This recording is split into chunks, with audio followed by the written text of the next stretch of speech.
Ancora uma foto,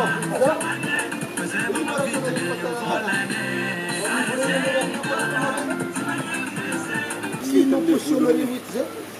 Ang anulfang ang fantanangat ko. Gari, sila niya dito. Kaya nirapi siya, silip ko na rin siya. Mga jabat na nga tumbriya pa be.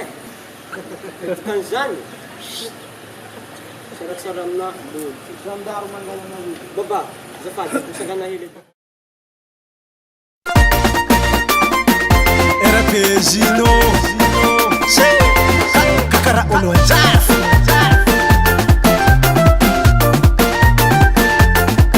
Nisi mangila tamu kase. Ano kumaluta tondochi elezame. Mifanga vaka kwa fienga yetu antani. Zataze falo simisman amani. Isanando mitaba-taba namba fribi za mavanga. Karazengi fianingana. Ambani vulfa viane.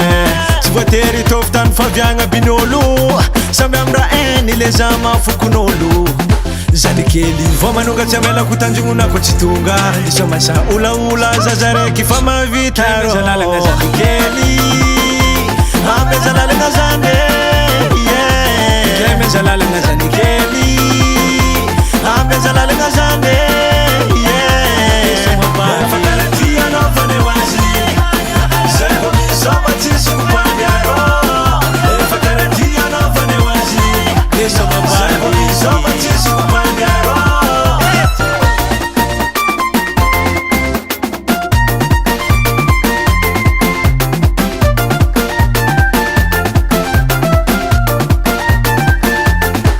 Ano yukarasa dola batangane Mijabka antinya ngande fanye Ola ole atono kuranga erabi Atono lo tisifoti atono ulo tiskile Fana barakono jola zeng mahere Era eno tie kura kuchi eno Nafasa dinga fiene ngakara kudiantare Ambani vulfa viane Tivateri toftan favianga binolu Sambe amra eni lezama fukunolu Zanikeli Vomanunga chamela kutanjunguna kuchitunga Isomasa ula zazare kifama vitaro Keme zalala nga zanikeli Ame zalala nga zane Keme zalala nga zanikeli Ame zalala nga zane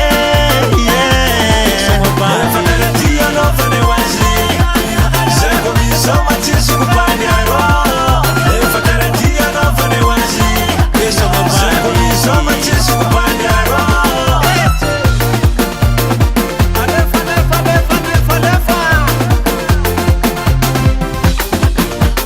Ramota mzee papa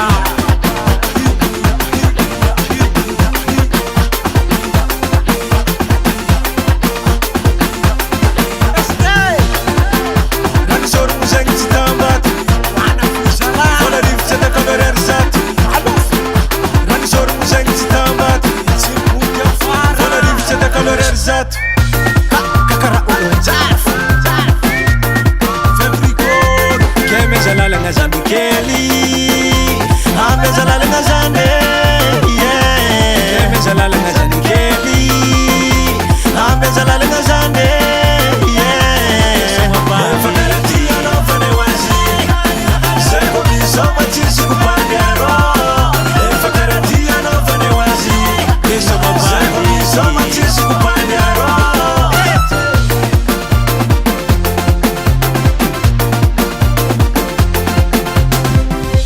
Five Recording Production.